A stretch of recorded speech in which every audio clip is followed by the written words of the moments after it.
கேரளாவில் ஒவ்வொரு வருடமும் ஆனையூட்டு கஜ பூஜை பல கோயில்களில் நடத்தப்படுகிறது.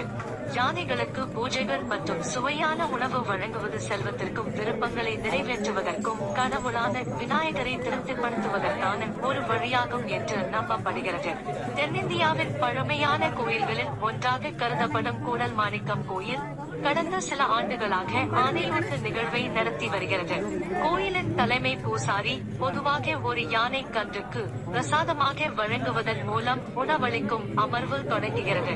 தற்போது திருவிழாவில் 16 யானைகள் பங்கேற்கின்றன. திருவிழாவின் போது யானைகளுக்கு அரிசி, வெல்லம், நெய், அன்னாசிப்பழம் மற்றும் பிற உள்ளூர் விளைபொருட்கள் உணவாக வழங்கப்படுகின்றன. யானைகள் புனித விலங்குகளாக போற்றப்படுகின்றன.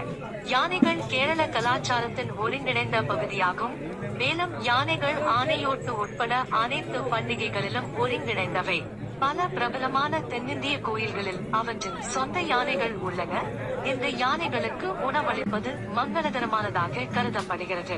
கோயில் அதிகாரிகள் இந்த புத்துணர்ச்சி சிகிச்சையை ஆனையூட்டு விழா என்று பெயரிடப்பட்ட ஒரு பொது நிகழ்வாக தொடங்கினர்.